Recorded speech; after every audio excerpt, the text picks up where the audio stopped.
Kajian ilmiah.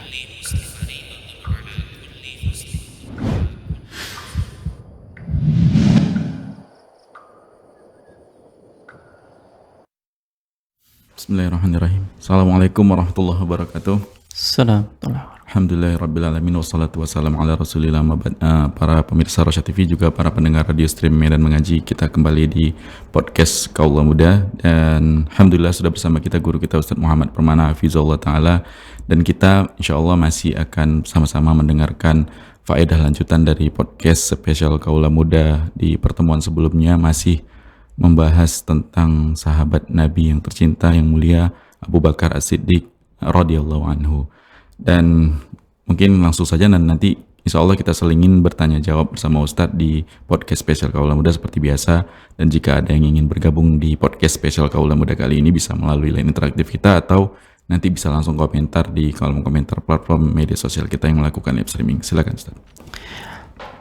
Bismillah. Assalamualaikum warahmatullahi wabarakatuh. Alhamdulillah, wassalatu wassalamu ala rasulillah wa alihi wa ashabihi wa man tabi'ahum bi ihsanin ila yaumiddin wa ba'du. Para pemirsa Rosyad TV yang dimuliakan oleh Allah, para pendengar radio streaming Medan Mengaji yang semoga Allah Subhanahu wa taala senantiasa berikan hidayah kepada kita semua. Kali ini kita masih melanjutkan sahabat Nabi yang mulia, yaitu Abu Bakar As-Siddiq radhiyallahu ta'ala an, di mana pada pertemuan sebelumnya kita sudah menyebutkan bagaimana biografi singkat ya tentang sahabat yang mulia ini. Dan pada kesempatan kali ini kita akan coba sebutkan keutamaan-keutamaan yang dimiliki oleh sahabat yang mulia ini, yaitu Abu Bakar As-Siddiq. Nah, Anas bin Malik beliau pernah menukilkan dari Nabi kita SAW bahwasanya orang yang paling sayang terhadap umatku adalah Abu Bakar, dan orang yang paling tegas terhadap agama adalah Umarul Khattab, dan orang yang paling pemalu adalah Utsman, sedangkan orang yang paling piawai di dalam memutuskan hukum adalah Ali bin Abi Thalib. Ini diantara rentetan sahabat-sahabat Nabi yang mulia, ya sallallahu alaihi wasallam, yang Nabi sallallahu alaihi wasallam masing-masing memberikan julukan-julukan, ya menonjolkan kebaikan-kebaikan masing-masing. Walaupun kita tahu bahwasanya setiap para sahabat itu memiliki kebaikan-kebaikan, punya kekhususan, ya punya sesuatu yang bisa ditonjolkan dari sahabat-sahabat yang lain. Dan Nabi sallallahu alaihi wasallam menyebutkan bahwasanya Abu Bakar ini di antara sahabat yang paling penyayang, ya, memiliki karakter yang lembut terhadap umat, dan itu tampak jelas pada diri Abu Bakar As-Siddiq radhiyallahu ta'ala an. Nah, ada suatu keadaan di mana Nabi SAW benar-benar membela Abu Bakar As-Siddiq, dan itu terjadi tatkala antara Abu Bakar As-Siddiq ini dengan Umar bin Khattab terjadi suatu masalah, sebagaimana yang dinukilkan oleh Abu Darda ya radhiyallahu ta'ala an. Beliau mengatakan, ketika aku sedang duduk bersama dengan Nabi SAW, maka datanglah Abu Bakar. Tatkala itu Abu Bakar tengah memegang ujung bajunya sehingga lututnya kelihatan. Lalu Nabi SAW mengatakan kepada para sahabat yang hadir, di antaranya adalah Abu Darda, teman kalian ini baru saja berselisih. Nabi SAW mengetahui kondisi Abu Bakar. Nah, sesampainya Abu Bakar ini di hadapan Rasulullah SAW, Abu Bakar pun mengucapkan salam kepada Nabi SAW. Lantas beliau mengadu. Ya, tempat pengaduan mereka adalah Rasulullah SAW kala itu. Beliau mengatakan, wahai Rasulullah, telah terjadi antaraku dan antara Ibnul Khattab, ya, suatu permasalahan. Aku sudah mendatanginya, namun beliau ya menyatakan aku telah mendatanginya, kemudian menyatakan penyesalanku, lalu aku minta maaf kepadanya. Namun Ibnul Khattab, yaitu Umar, tidak mau memaafkanku. Maka aku pun menemui engkau, ya kata Abu Bakar As-Siddiq. Jadi kelembutan, kemudian penyayangnya Abu Bakar As-Siddiq ini nampak ketika beliau tengah berselisih dengan Umar bin Khattab dan beliau minta maaf. Ya, boleh jadi ya di antara keduanya ada yang salah, tetapi Abu Bakar minta maaf terlebih dahulu kepada Umar bin Khattab. Tapi Umar tidak mau memaafkan Abu Bakar As-Siddiq sampai pada akhirnya berita ini diangkat kepada Nabi SAW. Nah, kemudian mendengar pengaduan dari Abu Bakar As-Siddiq, maka Rasulullah SAW mengatakan sebanyak 3 kali, semoga Allah Subhanahu wa taala mengampuni wahai Abu Bakar. Semoga Allah Subhanahu wa taala mengampuni wahai Abu Bakar. Nah, rupanya Umar bin Khattab pun menyesal. Dia pun mendatangi rumah Abu Bakar dan ternyata tidak mendapatkan Abu Bakar berada di rumahnya. Dan beliau pun mendatangi majelis Rasulullah SAW. Ternyata di sana Abu Bakar berada di sisi Rasulullah SAW. Abu Bakar melihat wajah Rasulullah yang marah. Ya, melihat wajah Rasulullah yang berubah dalam kondisi marah. Ya, karena sikap Umar bin Khattab belum memberikan maaf kepada Abu Bakar As-Siddiq. Nah, kemudian pada akhirnya Abu Bakar pun mengatakan kepada Rasulullah, wahai Rasulullah, akulah yang telah menzaliminya. Akulah yang telah menzaliminya. Ya, karena khawatir terjadi kemarahan pada Rasulullah SAW, maka Abu Bakar pun mengingatkan Rasulullah bahwasanya yang salah aku, kata Abu Bakar. Kemudian Rasulullah SAW pun mengatakan, tatkala Umar berada di sana, sesungguhnya ketika Allah mengutusku kepada kalian, kalian malah berseru, kamu berdusta. Namun Abu Bakar As-Siddiq menegaskan, dia berkata benar. Abu Bakar telah menolongku dengan diri dan hartanya. Maka bisakah kalian membiarkan sahabatku ini demi aku? Bisakah kalian membiarkan sahabatku ini demi aku? Kata Nabi SAW. Maka sejak saat itu Abu Bakar tidak pernah lagi disakiti oleh para sahabat Nabi. Ya, karena apa? Karena Nabi SAW sudah berpesan. Ya, Nabi SAW sudah berpesan kepada mereka untuk apa? Untuk tidak menyakiti Abu Bakar. Kenapa? Karena Abu Bakar adalah orang yang pertama beriman kepada Rasulullah. Abu Bakar adalah orang yang memberikan harta, ya jiwa raganya kepada Rasulullah SAW di dalam agama ini. Sementara yang lain itu datang belakangan. Maka Nabi benar-benar memuliakan Abu Bakar As-Siddiq, ya, yang kita tahu bagaimana kelembutan ya sikap Abu Bakar As-Siddiq, penyayangnya yang dimiliki oleh Abu Bakar As-Siddiq, dan benarlah apa yang dikatakan oleh Rasulullah SAW. Beliau tidak ingin Rasulullah itu marah, sampai pada akhirnya Abu Bakar mengakui bahwasanya beliaulah yang telah berbuat zalim kepada Umar bin Khattab. Tapi Rasulullah SAW ya sepertinya tahu ya siapa yang benar dan siapa yang salah, dan tentunya ini kan wahyu dari Allah Subhanahu wa taala, sehingga para sahabat diingatkan oleh Rasulullah jangan menyakiti Abu Bakar. Ya, jangan menyakiti Abu Bakar. Nah, ini sebagai poin pembuka di antara keutamaan Abu Bakar As-Siddiq, dan nanti kita akan sebutkan keutamaan-keutamaan yang lain insyaallah. Nah, baik, jazakumullah khairan Ustaz. Dan kita persilakan atau kita beri kesempatan kepada pemirsa Rosyad TV, juga pendengar radio stream dan mengaji yang mau bergabung di podcast spesial Kaula Muda kali ini. Silakan bisa ke line interaktif kita atau di nomor WhatsApp 081362556255, atau juga bisa komentar di kolom komentar platform media sosial kita yang melakukan live streaming. Silakan. Baik, berarti ini antar para sahabat pun kadang pernah berselisih juga ya Ustaz? Nah, ribut-ribut, gaduh-gaduh juga ya Ustaz? Gaduh-gaduh juga. Nah, dan penengahnya adalah Rasulullah SAW. Tapi cepat akur ya Ustaz? Langsung akur. Prinsip mereka ketika sudah dapat nasihat dari Rasulullah, selesai semuanya. Kita tahu ada juga permasalahan yang terjadi antara Abdurrahman Ibnu Auf dengan Khalid bin Walid. Ya, Abdurrahman ini sahabat Nabi yang termasuk ke dalam as-sabiqun al-awwalun, yang masuk Islam di tangannya Abu Bakar As-Siddiq dan dijamin masuk surga, al-mubasysyiruna bil jannah, 10 orang yang dijamin masuk surga. Nah, ini keutamaan Abdurrahman. Di samping yang utama adalah Abu Bakar As-Siddiq. Terjadi perselisihan dengan Khalid bin Walid nih. Dan Khalid bin Walid kita tahu ini panglima perang. Ya, panglima perang tatkala dia masuk ke dalam Islam. Kemudian pada saat peperangan-peperangan di zamannya Abu Bakar As-Siddiq, beliau ditunjuk menjadi panglima. Nah, setelah Umarul Khattab menjadi khalifah, baru digantikan dengan Abu Ubaidah Ibnu Jarrah. Nah, ketika terjadi perselisihan dua orang sahabat ini, dan ini sampai kepada Nabi SAW, maka Rasulullah mengingatkan kepada Khalid bin Walid. Karena di antara dua sahabat ini yang lebih dahulu masuk Islam adalah Abdurrahman ibnu Auf, beliau as-sabiqun al-awwalun, sementara Khalid bin Walid ini masuk Islam setelah perjanjian Hudaybiyah di tahun ke-6 Hijriyah. Nah, apa kata Rasulullah SAW, dan ini menjadi pelajaran bagi semuanya. La tasubbu ashabi. Jangan kalian mencela sahabatku.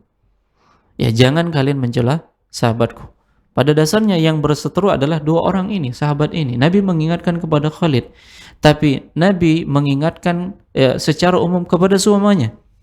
Ya, jangan kalian menyakiti sahabatku. Artinya, kita yang hadir belakangan juga demikian. Jangan pernah kita menyakiti para sahabat Nabi SAW. Kalau sekiranya kalian memiliki emas sebesar gunung Uhud, lalu kalian infakkan, itu tidak sebanding dengan 1 mud atau setengah mud yang mereka infakkan. Nah, ini kemuliaan para sahabat, dibela oleh Nabi SAW, dan perseteruan yang terjadi di antara para sahabat itu berakhir di Rasulullah. Jadi mereka prinsipnya apa? Sami'na wa ata'na, maka selesai. Ya, terkadang kan kita tidak, ketika sudah ada orang yang memberikan nasihat kepada kita, seperti guru kita misalnya, ini nggak selesai nih. Ya, ini harus datang ke tempat yang lain dan seterusnya. Nah, walaupun memang ustadz kita, guru kita itu kan bukan nabi, tapi mungkin mereka memberikan nasihat-nasihat yang bijak kepada kita. Nah, itulah nasihat yang diberikan oleh Rasulullah kepada para sahabat, sehingga mereka mendengar apa yang dikatakan oleh Rasulullah SAW. Nah, demikian. Masya Allah. Kalau misalnya terjadi seperti itu, tadi kan kalau di zaman sekarang kan nggak ada nabi, bisa ke guru atau orang yang berilmu itu sebagai penengahnya. Tapi kalau misalnya ikhtiar atau usaha itu udah ditempuh, tetap orang yang mungkin kita pernah zolimi atau kita sakitin itu belum mau memaafkan kita, itu gimana, Ustaz? Apakah usaha kita itu udah cukup atau seperti apa, Ustaz? Nah, terkala terjadi kezaliman, kita mendolimi orang lain, kemudian kita menempuh minta nasihat dari guru kita misalnya, tapi tetap saja dia tidak mau memaafkan kita. Dia tidak mau memaafkan kita. Mungkin karena besarnya kezaliman yang kita lakukan terhadap dia. Dan kita harus ingat, ya, kita harus ingat, masing-masing orang punya prinsip, dan masing-masing orang itu menjalankan prinsipnya. Dia tahu bahwasanya memaafkan itu suatu kemuliaan. Ya, memaafkan itu suatu kemuliaan, sifat yang mulia. Tapi mungkin terkadang dia tidak bisa memaafkannya. Ya, karena apa? Karena terlalu besar kezaliman yang dia dapatkan, sehingga dia menanam dendam, dan pada akhirnya dia berharap pahala dari Allah Subhanahu wa taala nanti pada hari kiamat. Dengan cara apa? Dengan cara dikisos. Ya, kezaliman dengan kezaliman, seperti itu dia. Oleh karenanya Nabi SAW berpesan kepada kita, ya, barang siapa yang punya kezaliman terhadap saudaranya hari ini, hendaknya dia minta halal, segera dia minta halal. Jangan dia tunda-tunda. Ya, karena kalau di dunia ini tidak diselesaikan, maka nanti pada hari kiamat akan diselesaikan. Dengan cara apa? Dengan cara transfer pahala dan dosa. Dan mungkin ini yang diinginkannya. Dia tahu bahwasanya dia nggak punya banyak kebaikan nih. Tapi dengan kezaliman yang dilakukan orang lain terhadap dirinya, ini menjadi tabungan untuk dia. Sampai pada akhirnya dia tidak memaafkan. Ya, dia tidak memaafkan, dan itu hak dia. Hanya saja kita berusaha terus supaya apa? Supaya kita jangan termasuk ke dalam orang yang tumpur, orang yang pailit nanti pada hari kiamat. Susah-susah kita beribadah, namun ujung akhir dari ibadah itu diserahkan kepada orang yang pernah kita dolimi. Ya, oleh karenanya apapun caranya yang kita tempuh untuk mendapatkan maafnya, walaupun kita mengeluarkannya dengan harta, maka keluarkan. Hari ini harta itu masih bermanfaat tatkala kita masih hidup. Namun ketika kita sudah meninggal dunia, apalagi sudah dipertemukan kita pada hari kiamat kelak nanti oleh Allah Subhanahu wa taala, harta itu tidak bermanfaat lagi. Maka sebisa mungkin ya kita mencari maaf dari orang yang pernah kita zalimi. Ya, sebisa mungkin bagaimanapun caranya, ya, agar kezaliman-kezaliman yang kita lakukan itu dihalalkan dengan cara apapun. Ya, sampai-sampai kita berdoa kepada Allah supaya hatinya itu dilembutkan dan mau menerima maaf kita. Nah, demikian. Allah a'lam. Baik, mungkin kita lanjutkan ke keutamaan berikutnya dari Abu Bakar As-Siddiq radhiyallahu anhu. Ustaz, silakan Ustaz. Nah, di antara keutamaan Abu Bakar As-Siddiq radhiyallahu taala an, di mana Nabi SAW menyebutkan bahwasanya dari Abdullah ibnu Mas'ud, ikutilah dua sahabatku sepeninggalku, iqtadau bil ladaini min ba'di min ashabi Abi Bakar wa Umar. Ikutilah dua sahabatku sepeninggalku. Jadi kalau tidak ada Rasulullah SAW, maka mencari fatwa itu, mencari keteladanan itu pada dua sahabat Nabi. Siapa dia? Yaitu Abu Bakar dan Umar ibn Khattab. Nah, oleh karenanya di dalam hadis yang lain Nabi SAW mengingatkan kepada kita semua, alaikum bisunnati wa sunnati al-khulafai rasyidin al-mahdiyyin. Hendaknya kalian berpegang teguh terhadap sunnahku dan sunnah khulafa rasyidin. Dan khulafa rasyidin itu diantaranya adalah Abu Bakar. Maka sunnahnya Abu Bakar kita ikut. Lebih ditekankan lagi ketika Nabi mengatakan, kalau aku tidak ada, ya maka ikutilah sahabatku. Ya, dua sahabatku ini yaitu Abu Bakar dan Umar bin Khattab. Nah, demikian. Kemudian di antara keutamaan yang lain, di antara keutamaan yang lain dari Abu Bakar ini, Nabi SAW biasa ketika selesai dari salat subuh, Nabi bertanya-tanya, siapa di antara kalian yang bermimpi tadi malam? Ya, dan mimpi-mimpi mereka itu ditakwilkan oleh Nabi SAW. Maka ada salah seorang sahabat yang bermimpi, dia mengatakan, aku tadi malam bermimpi. Seakan-akan aku melihat timbangan yang turun dari langit. Kemudian engkau dan Abu Bakar ditimbang, yaitu Rasulullah dan Abu Bakar ditimbang. Maka timbangan engkau lebih berat daripada timbangan Abu Bakar. Abu Bakar ditimbang dengan Umar, dan timbangan Abu Bakar lebih berat daripada timbangan Umar. Umar ditimbang dengan Utsman ibn Affan, maka timbangan Umar lebih berat dari timbangan Utsman ibn Affan. Setelah itu timbangan diangkat. Setelah itu timbangan diangkat. Kemudian Abu Bakar pun melihat reaksi Nabi SAW. Beliau mengatakan, aku melihat ada kesan tidak suka pada wajah Nabi SAW. Nah, ternyata penjelasannya, ikhwani fiddin hadaniyallahu wa iyyakum jami'an, ketika ditimbangnya Rasulullah dengan Abu Bakar, Abu Bakar dengan Umar, Umar dengan Utsman dan seterusnya, ini menunjukkan ketika Rasulullah melihat tidak senangnya seperti itu, ini menunjukkan semakin lama kualitas keimanan sahabat-sahabat dan kaum muslimin itu semakin ringan. Semakin ringan, semakin jauh. Maka Rasulullah SAW melihat ada ketidaksukaan. Semakin lama semakin merosot. Dan kita tahu apa yang dikatakan oleh Rasulullah SAW. Khairun nas qarni, tsumma alladziina yalunahum, tsumma alladziina yalunahum. Sebaik-baik manusia itu adalah zamanku. Kemudian setelahnya yaitu zaman tabi'in, kemudian setelahnya tabi'ut tabi'in. Dan setelah zaman itu terjadi apa? Terjadi kemerosotan, kan seperti itu. Dan 3 zaman terbaik inilah, kalau kita ingin kembali lagi dimuliakan oleh Allah Subhanahu wa taala di dalam Islam itu, dengan mengikuti 3 zaman terbaik ini. Karena semakin hari nanti sampai di akhir zaman, begitulah kondisinya. Ini yang ditakwilkan oleh Rasulullah SAW, ketidaksenangan beliau ketika timbangan itu diangkat, menunjukkan keimanan, kemerosotan, kaum muslimin. Semakin hari semakin merosot, boleh jadi disebabkan karena mereka menjauhkan diri mereka dari agama Allah Subhanahu wa taala. Dan bagi siapa yang ingin dimuliakan kembali, tidak ada cara kecuali mengikuti 3 generasi terbaik yang disebutkan oleh Nabi kita SAW. Nah, kemudian di antara keutamaan yang lain yang dimiliki oleh Abu Bakar As-Siddiq. Abu Bakar As-Siddiq ini merupakan sahabat Nabi yang berada di dalam gua bersama dengan Rasulullah SAW. Tatkala Rasulullah SAW mulai hijrah ke kota Madinah, Nabi SAW tinggal bermalam di Gua Thur selama 3 malam untuk memastikan kondisi-kondisi orang-orang musyrikin, apa yang mereka akan lakukan dengan kepergian Rasulullah SAW. Ternyata tatkala Rasulullah telah keluar dari kamarnya, dari rumahnya, dan yang berada di tempat tidurnya adalah Ali bin Abi Thalib, maka mulailah mereka membuat sayembara. Ya, sayembaranya berupa apa? Rasulullah dan Abu Bakar ini menjadi buronan. Siapapun yang mendapatkannya hidup dan mati, mereka akan diberikan hadiah 100 ekor onta. Ya, masing-masing 100 ekor onta. Nah, dan cara Rasulullah SAW melakukan hijrah sampai ke kota Madinah, ternyata beliau tidak langsung, tetapi beliau bersembunyi terlebih dahulu di Gua Thur. Nah, ketika berada di Gua Thur, yang kala itu orang-orang musyrikin sudah berusaha untuk mencari kemana-mana, dan sampai pada akhirnya mereka berada di tempat tersebut. Abu Bakar melihat dan mendengar.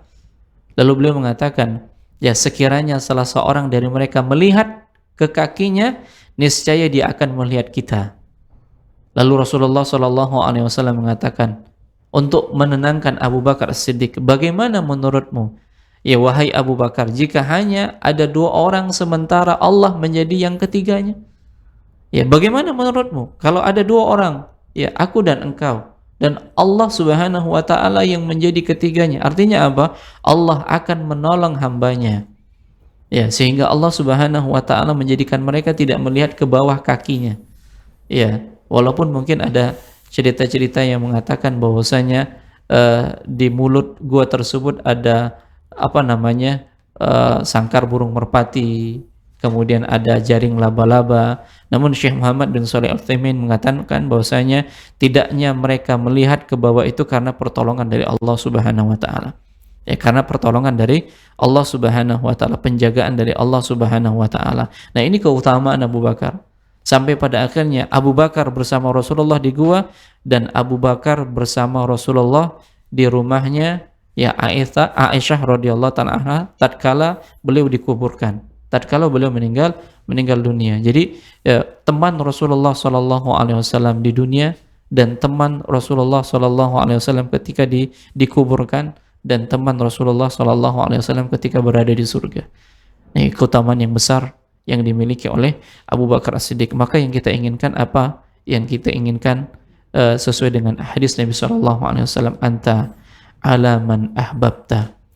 Ya, engkau akan dibangkitkan, engkau akan dikumpulkan bersama dengan orang yang engkau cintai. Dan berusaha kita mencintai Abu Bakar As-Siddiq agar Allah Subhanahu wa ta'ala mengumpulkan kita bersama beliau radhiyallahu ta'ala anhu. Nah, Allah a'lam. Baik, Masya Allah Ustaz, jazakumullah khairan. Dan kembali kita persilahkan para pemirsa Rosyad TV, juga pendengar radio stream Medan Mengaji yang ingin bergabung bersama kita di podcast spesial Kaula Muda kali ini, bisa melalui line interaktif kita atau ke WhatsApp, juga bisa komentar di kolom komentar platform media sosial kita yang melakukan live streaming. Silakan. Nih mohon maaf nomor Medan Mengajinya tapi nggak terbawa. Kalau udah ada yang masuk. Baik, Ustaz, mungkin dari kita aja Ustaz yang di studio.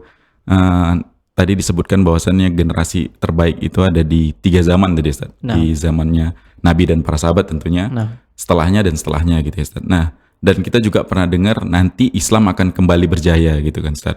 Di akhir-akhir yang kita dengar tentang Imam Mahdi ya Ustaz, turunnya Nabi Isa alaihissalam.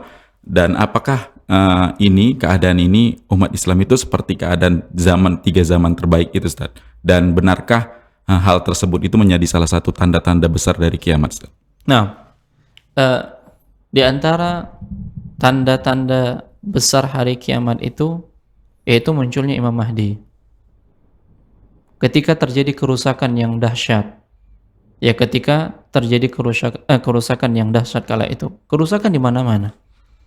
Ya, peperangan terjadi sampai pada akhirnya mereka menginginkan seorang imam, ya seorang pemimpin pada saat itu, sehingga Allah Subhanahu wa ta'ala memilih di antara generasi dari Rasulullah SAW anaknya Fatimah, ya keturunan dari Hasan bin Ali, ya cucunya Rasulullah SAW yang bernama Muhammad bin Abdullah juga, atau dikenal dengan Imam Mahdi, yang Allah Subhanahu wa ta'ala jadikan dia faqih dalam sekejap, dengan izin Allah Subhanahu wa taala, menjadi orang yang faqih, orang yang berilmu, menguasai syariat Allah Subhanahu wa taala, sampai pada akhirnya orang-orang membaiatnya. Ya, munculnya Imam Mahdi, dan ini di akhir zaman, setelah kerusakan. Setelah banyaknya kerusakan yang ada, maka dibutuhkan seorang pemimpin untuk mengendalikan kerusakan tersebut. Nah, kemudian para ulama menjelaskan, tatkala satu tanda hari kiamat, tanda besar hari kiamat ini muncul, ini akan mengeluarkan tanda-tanda yang lain, ibarat mutiara yang berada dalam satu ikatan. Kemudian pada saat ikatan itu dicopot, maka mutiara itu akan keluar. Dan ketika satu mutiara keluar, maka akan keluarlah mutiara-mutiara yang lain, karena berkesinambungan, bersatu dia. Nah, kala itu ya kaum muslimin membaiat Imam Mahdi. Ya, kala itu kaum muslimin membaiat Imam Mahdi, imam mereka. Dan kala itu juga Allah Subhanahu wa taala menurunkan Nabi Isa alaihissalam, ya, yang berperang melawan siapa? Yang berperang melawan Dajjal dan pengikut-pengikutnya, disebabkan karena kerusakan yang sudah parah. Disebutkan bahwasanya tatkala Nabi Isa alaihissalam turun, kemudian orang-orang Yahudi tatkala mencium aromanya Nabi Isa, maka mereka akan mati. Ya, dan aromanya Nabi Isa itu sejauh mata memandang. Dan pada saat Dajjal mencium aromanya Nabi Isa alaihissalam, itu ibarat garam yang dilarutkan di dalam air, tapi kematiannya tidak cara seperti itu, melainkan ditombak oleh Nabi Isa alaihissalam di Babulut. Nah, demikian. Nah, ini menunjukkan apa? Ini menunjukkan kejayaan kaum muslimin ketika mereka kembali ke syariat Allah Subhanahu wa taala.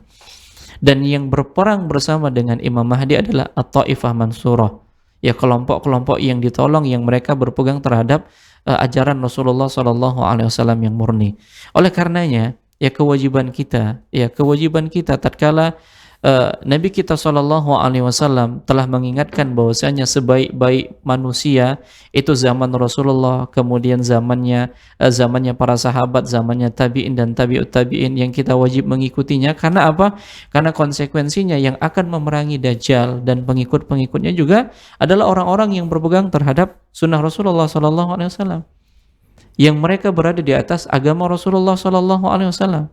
Nah, seperti itu dia. Mereka yang akan berperang nanti di akhir zaman. Ya, sebagaimana terjadinya peperangan di awal-awal Islam, begitulah juga nanti di akhir. Ya, ketika terjadi kerusakan yang parah, sampai pada akhirnya Allah Subhanahu wa taala memunculkan, menjadikan Imam Mahdi itu imamnya kaum muslimin. Di samping juga Allah Subhanahu wa taala menurunkan Nabi Isa yang akan memerangi Dajjal dan pengikut-pengikutnya. Nah, tentunya mereka ini adalah orang-orang yang berpegang teguh terhadap syariat Allah Subhanahu wa taala, mengamalkan sunnah Nabi SAW sampai kapanpun. Karena memang kita diperintahkan untuk memegang sunnah Nabi SAW, walaupun memegang sunnah Rasulullah itu ibarat memegang bara api. Ya, pada saat kita pegang panas. Ya, mungkin kita merasakan panas, kemudian ada bekas di dalamnya. Kalau kita tinggalkan, kita aman. Tapi amannya itu hanya sebatas di dunia saja. Ya, lalu bagaimana pertanggungjawaban kita kepada Allah tatkala kita meninggalkan sunnah Nabi kita SAW? Dan lebih lanjut lagi, tatkala kita meninggalkan sunnah-sunnah Nabi, syariat-syariat Nabi SAW, bisakah kita menjawab pertanyaan di dalam kubur? Tatkala ada malaikat yang menanyakan kepada kita, apa yang engkau katakan tentang laki-laki yang diutus di tengah-tengahmu? Nah, yaitu Rasulullah SAW. Kalau kita benar-benar berpegang teguh terhadap Rasulullah, berpegang teguh terhadap agama Rasulullah SAW, kita akan bisa menjawabnya. Tapi kalau kita sudah meninggalkan syariat Rasulullah, agama Rasulullah SAW, sulit kita menjawabnya. Hari ini boleh jadi kita tahu pertanyaannya dan kita tahu jawabannya, tapi nanti di dalam kubur itu sesuai dengan keyakinan dan amalan masing-masing. Ya, semoga Allah Subhanahu wa taala istiqomahkan kita di atas agama Rasulullah SAW sampai datang kematian kepada kita. Nah, Allah a'lam. Baik Ustaz, jazakumullah khairan Ustaz. Dan tadi Ustaz disebutkan bahwasannya iman atau menggambarkan bahwasannya iman Abu Bakar As-Siddiq radhiyallahu anhu itu iman yang paling berat imannya dibanding pengikut Nabi Muhammad SAW yang lainnya, karena dibandingkan dengan Umar, beliau itu masih lebih berat gitu ya Ustaz. Dan tadi ketika berdua di gua bersama Nabi Sallallahu Alaihi Wasallam, beliau ada memiliki rasa takut gitu Ustaz. Dan kita juga pernah dengar takut ini bentuk dari kesyirikan. Takut yang seperti apa yang dirasakan Abu Bakar As-Siddiq ini, dan takut seperti apa yang dimaksud yang bagian dari kesyirikan tadi Ustaz. Tapi Ustaz, afwan Ustaz, Ya. sebelum dijawab kita break dulu ya Ustaz. Iya. Baik, nanti kita kembali setelah break ini, insyaallah nanti akan dijawab Ustaz pertanyaan yang tadi. Barakallahu fikum. Alhamdulillah wassalatu wassalamu ala rasulillah. Ustaz, kita lanjutkan Ustaz. Tadi tentang takut yang dirasakan oleh Abu Bakar As-Siddiq radhiyallahu anhu, dan bagaimana tentang yang pernah kita juga dengar tentang pelajari bahwasannya ada takut yang itu bagian dari kesyirikan gitu Ustaz. Silakan Ustaz.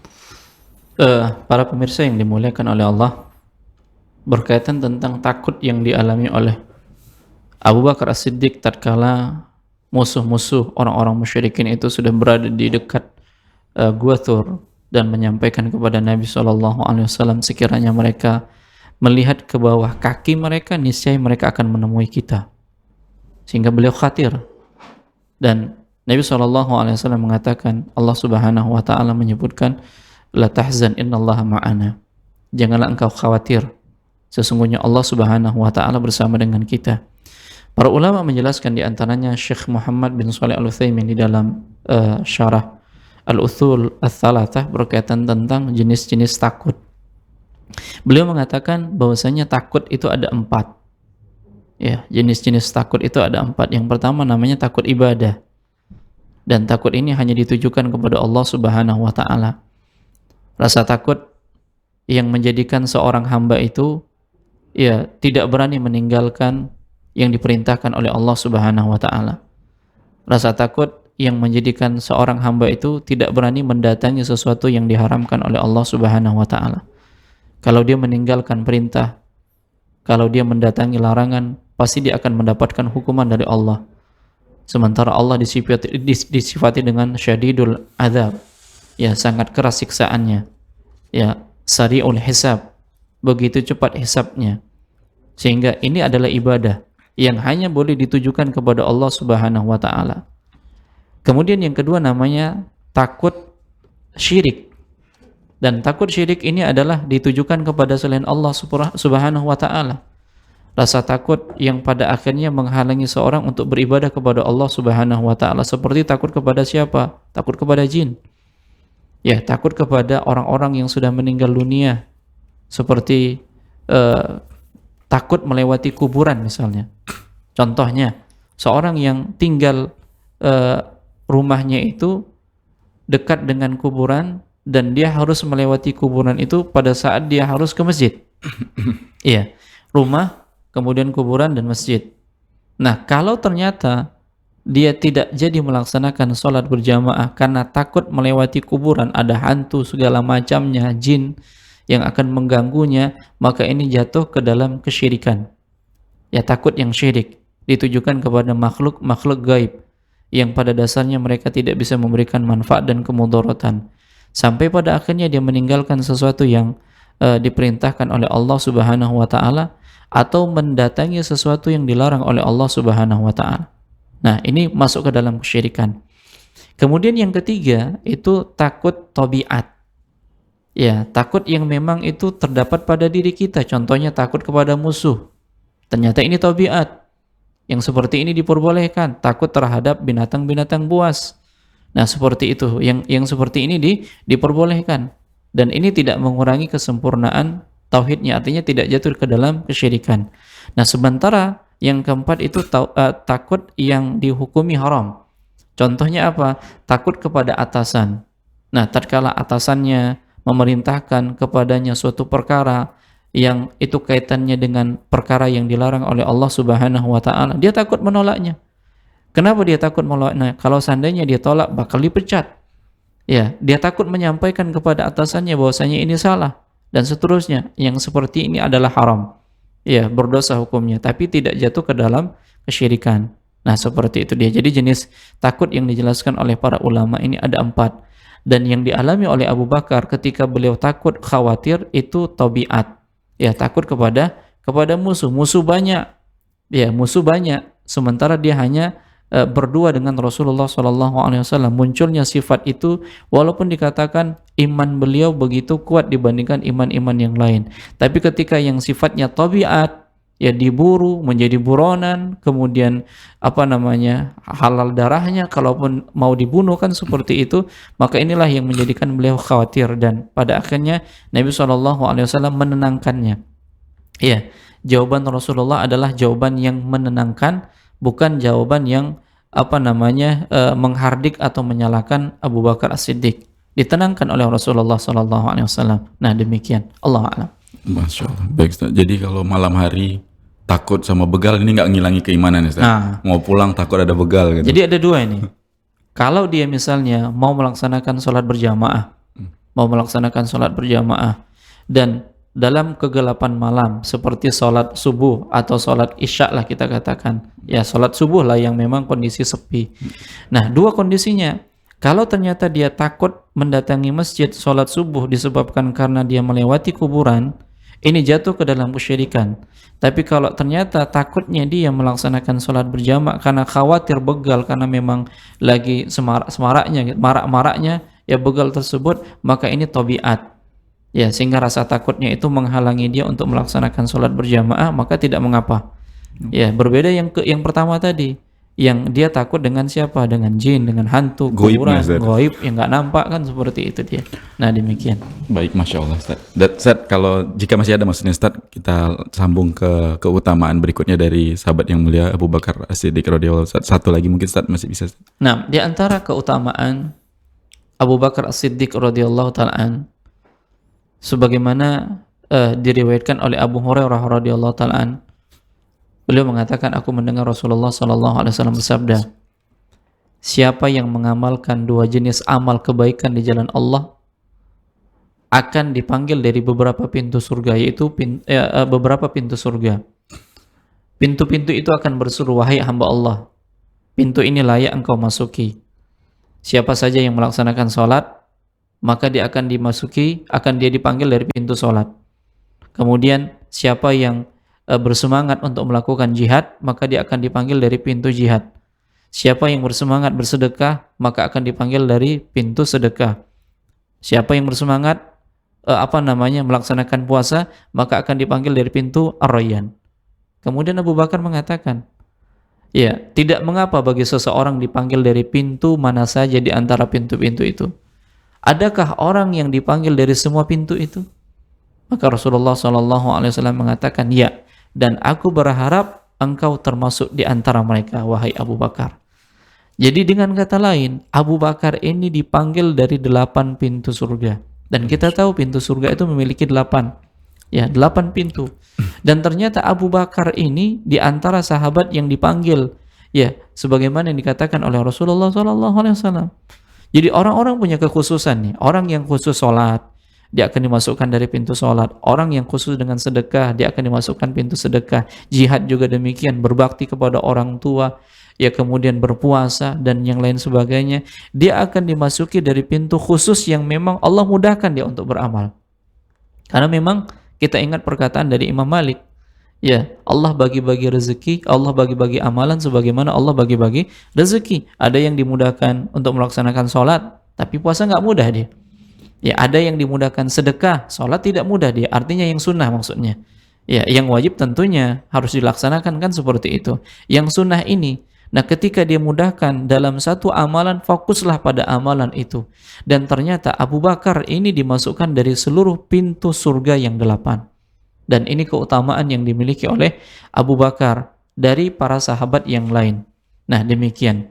Dan di antara keutamaan yang lain terhadap diri Rasulullah SAW yang dimiliki oleh Abu Bakar. Abu Bakar ini senantiasa menjaga rahasia Nabi. Ya, senantiasa menjaga rahasia Nabi kita SAW. Tatkala di Madinah, yang sebelumnya Rasulullah SAW itu sudah menikah dengan beberapa wanita, dengan beberapa ummahatul mukminin. Di antaranya adalah Aisyah, kemudian Saudah. Nah, kala itu, tatkala Hafsah, putrinya Umar, ya, di mana suaminya Hudzaifah, Khunais bin Hudzaifah meninggal dunia, ya dalam peperangan, setelah peperangan terjadi, Umar bin Khattab ini mendatangi para sahabat untuk menikahkan anaknya. Yang pertama beliau mendatangi Utsman ibn Affan. Ya, ditawarilah, apakah engkau ingin menikah? Maka Utsman kala itu memberikan tempo ya kepada Umar bin Khattab untuk bisa menjawab. Nah, setelah itu barulah dijawab. Beberapa hari baru dijawab, dia mengatakan, sungguh saat ini aku belum mau.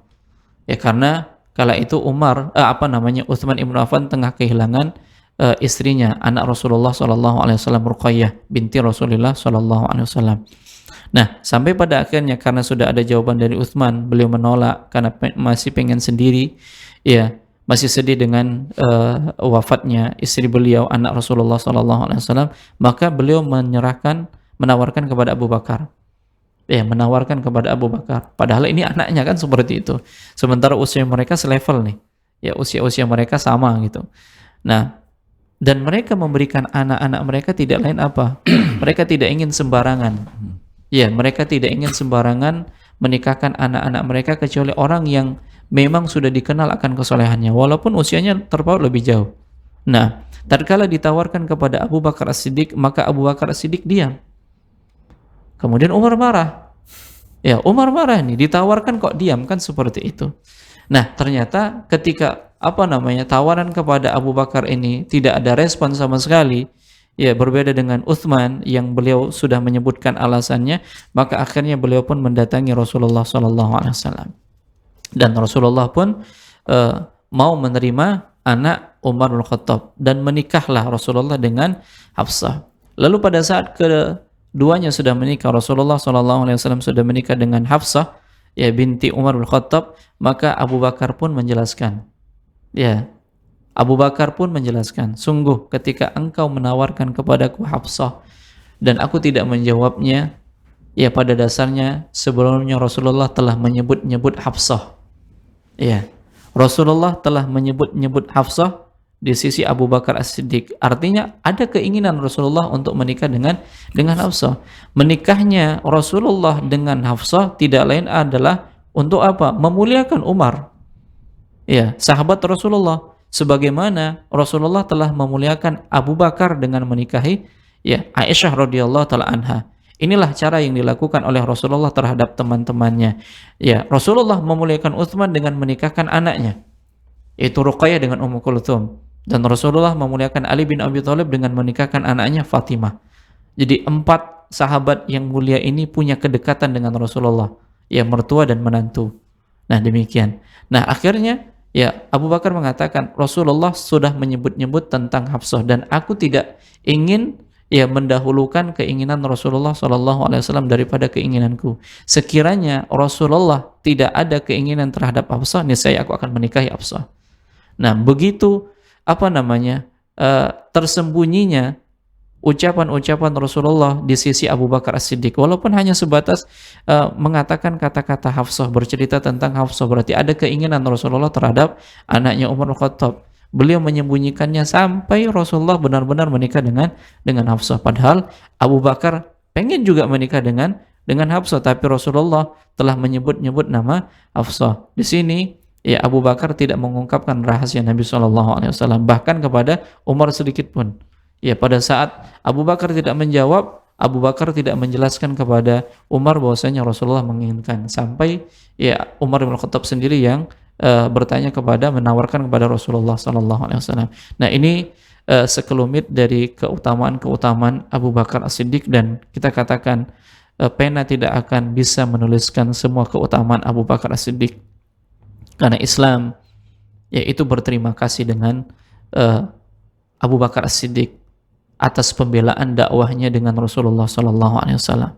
Karena Abu Bakar ini banyak sekali memberikan pengaruhnya terhadap Islam dan kaum muslimin, dari hartanya, jiwanya, ya, kedekatannya dengan Rasulullah SAW, sampai ayat-ayat yang berbicara tentang keluarga Abu Bakar itu Allah Subhanahu wa taala turunkan untuk membela kehormatan keluarganya Abu Bakar As-Siddiq. Nah, demikian, Allahu a'lam. Baik, Masya Allah. Berarti kalau masih disebut-sebut gitu bukan berarti minta dibantu dicarikan ya Ustaz? Kan bisa aja sebenarnya, ini kan ibadah, mau ibadah Ustaz, mau nikah. Iya. Kan tahu nih Umar mau nawarkan anaknya, dan Abu Bakar Siddiq tuh tahu Nabi juga punya keinginan. Tapi karena nggak ada gitu ya Ustaz, nggak ada perintah dari Nabi, atau nggak disuruh oleh Nabi. Kalau misalnya Umar datang ya langsung arahkan ke aku gitu nggak ya Ustaz? Iya. Jadi ini tetap rahasia gitu Ustaz, walaupun ibadah gitu ya Ustaz. Iya, ini rahasia. Jadi Rasulullah ya sama-sama punya rasa malu lah kan seperti itu. Beda ketika Rasulullah ditawarkan dengan Aisyah dan Saudah oleh salah seorang sahabiah, istri dari Utsman bin Mad'un, Khawlah. Beliau menawarkan kepada Rasulullah, "Ya Rasulullah, maukah engkau menikah dengan siapa?" Kata Rasulullah, "Dengan gadis ada, dengan janda ada." Kan seperti itu. Langsung dua ditawarkan. Gadis siapa, janda siapa? Kata Rasulullah, "Adapun gadis, anak dari temanmu, yaitu Aisyah. Adapun janda, yaitu Saudah binti Zam'ah." Nah, maka Rasulullah mengatakan iya. Ya, ketika Rasulullah mengatakan mau dan iya, maka mak comblangnya ini pun mendatangi orang tuanya masing-masing. Ya, mendatangi Abu Bakar dan Ruman, dan mendatangi Saudah, seperti itu dia. Berarti apa? Rasulullah benar-benar menginginkannya. Nah, di sini Rasulullah hanya memberikan apa? Kode lah. Kode kepada Abu Bakar seperti itu. Dan memang kita katakan Rasulullah itu tidak akan berbicara tentang sesuatu yang tidak bermanfaat. Pasti ada maknanya. Dan orang-orang yang berada di sekitar Rasulullah lah yang memahami. Dan yang paling memahami Rasulullah itu Abu Bakar. Yang paling memahami Rasulullah itu Abu Bakar. Apa tandanya? Tatkala Rasulullah mengatakan di akhir-akhir kehidupan beliau, beliau mengatakan kepada sahabatnya, sungguh ada seorang hamba yang diberikan pilihan. Ya, pilihannya apa? Diberikan dunia dengan segala isinya, atau pilihan yang berada di sisi Allah Subhanahu wa taala. Dan ternyata hamba tersebut memilih apa yang ada di sisi Allah Subhanahu wa taala. Maka menangislah Abu Bakar. Sampai mereka heran. Ya, ada apa dengan orang tua ini? Ternyata Abu Bakar yang paling tahu maksud yang dikatakan oleh Nabi. Hamba tersebut adalah Rasulullah SAW. Keinginan, ya, apa yang ada di sisi Allah apa? Artinya apa? Rasulullah akan meninggal dunia. Ya, Rasulullah akan meninggal dunia. Ditawarkan dunia ya oleh Allah Subhanahu wa taala dengan segala isinya. Rasulullah menolak. Tetapi Rasulullah memilih apa yang ada di sisi Allah Subhanahu wa taala. Nah, yang paling paham. Jadi yang seperti ini, ya, kode-kode yang diberikan oleh Nabi SAW kepada Abu Bakar, ya Abu Bakar paham nih. Ya, karena itulah teman setia itu. Ya, tahu kode-kodenya bagaimana kan gitu. Nah, demikian. Masya Allah. Jazakumullah khairan Ustaz. Dan mungkin ini udah menjadi segmen terakhir Ustaz. Dan sebenarnya tadi Anda mau pertanyaan tentang umur pernikahan yang dini gitu ya Ustaz, terkait di zaman Nabi. Tapi kayaknya udah banyak lah yang membahas tentang itu, dan ini berkaitan dengan yang sempat viral di media sosial dari senator India itu. Tapi alhamdulillah udah minta maaf. Dan Anda mau ke segmen kedua tadi Ustaz, tentang Nabi SAW mengatakan ke ke Abu Bakar Siddiq ketika takut di dalam gua tadi, bahwasannya Allah bersama kita gitu ya Ustaz. Dan itu kita ketahui Allah juga bersama kita gitu ya Ustaz. Dan apakah bersamanya Allah dengan hambanya ini selalu dengan pertolongan atau ada syarat Ustaz? Nah, berbicara tentang ma'iyah, kebersamaan Allah Subhanahu wa taala. Ya, ma'iyah itu kan ada dua. Yang pertama, ma'iyatullah, kebersamaan Allah dengan zatnya. Tentu ini tidak. Ya, zatnya Allah atau sifatnya. Ya, kalau dengan zatnya Allah Subhanahu wa taala, tentu tidak. Allah Subhanahu wa taala bersemayam di atas arasy-Nya. Ya, Allah Subhanahu wa taala bersemayam di atas arasy-Nya. Tidak akan bersama dengan kita zatnya. Ya, mustahil Allah Subhanahu wa taala menampakkan dirinya di dunia. Nah, sebagaimana para nabi sebelumnya. Ya, Nabi Musa minta agar beliau bisa melihat Allah Subhanahu wa taala, tapi tidak bisa. Sampai pada akhirnya beliau pingsan. Jadi, kebersamaan Allah yang mana ini? Ya, kebersamaan Allah yang mana ini? Yaitu kebersamaan Allah dalam bentuk apa? Pertolongannya. Ya, Allah memberikan pertolongan. Kepada siapa pertolongan ini diberikan oleh Allah Subhanahu wa taala? Hanya diberikan kepada wali-walinya. Dan wali-wali itu siapa? Allah Subhanahu wa taala menyebutkan di dalam surat Yunus ayat yang ke-62-63, "Ala inna awliya Allahi la khaufun 'alaihim wa lahum yahzanun." Ketahuilah, wali-wali Allah itu tidak khawatir dan tidak bersedih hati. alladzina amanu wa kanu yattaqun, yang mereka beriman dan bertakwa kepada Allah Subhanahu wa taala. Seorang itu dikatakan wali manakala dia beriman dan bertakwa kepada Allah, siapapun dia. Siapapun orangnya yang beriman dan bertakwa kepada Allah, iman amalan hati, takwa amalan zahir. Nah, ketika ini disatukan, yang dia beriman kepada Allah, konsekuensi dia beriman kepada Allah adalah bertakwa dalam bentuk amalan, maka inilah wali Allah. Allah akan lindungi dia, Allah akan berikan pertolongan kepadanya. Nah, seperti itu dia, dan terbukti pada Nabi kita SAW, dari beliau keluar rumah. Dari beliau keluar rumah di malam hari, di mana di hadapan Rasulullah itu sudah ada pemuda-pemuda yang menghunuskan pedang, yang siap membunuh Rasulullah. Tapi dengan pertolongan Allah, ya Rasulullah lewat dengan selamat menuju rumahnya Abu Bakar, dan dari sanalah mulai perjalanan hijrah ke kota Madinah dan singgah dulu di Gua Thur. Dan di situ lagi pertolongan Allah Subhanahu wa taala. Jadi kebersamaan Allah dalam hal apa? Dalam hal pertolongan yang Allah berikan kepada wali-walinya. Siapa wali-walinya? Yaitu orang-orang yang beriman dan yang bertakwa kepada Allah. Iman amalan yang batin, takwa amalan yang zahir. Nah, demikian. Allah a'lam. Baik, Masya Allah. Jazakumullah khairan Ustaz. Dan para pemirsa Rosyad TV, juga para pendengar radio stream Medan Mengaji, demikian yang mungkin bisa kita gali faedah dari pertemuan di membahas tentang sahabat Nabi yang mulia Abu Bakar As-Siddiq radhiyallahu anhu di bagian kedua ini. Dan insyaallah nanti kita akan ketemu lagi di pertemuan selanjutnya, masih di podcast spesial Kaula Muda, dan masih melanjutkan tentang Abu Bakar As-Siddiq radhiyallahu anhu insyaallah. Dan mudah-mudahan tentunya apa yang kita sajikan ini bermanfaat untuk kami pribadi dan tentunya untuk Anda dimanapun Anda berada. Dan kami mewakili kru yang bertugas pamit. Bila ada kesalahan kami mohon maaf. Kita tutup dengan doa kafaratul majelis. Subhanakallahumma wa bihamdika asyhadu an la ilaha illa anta astaghfiruka wa atubu ilaik. Assalamualaikum warahmatullahi wabarakatuh.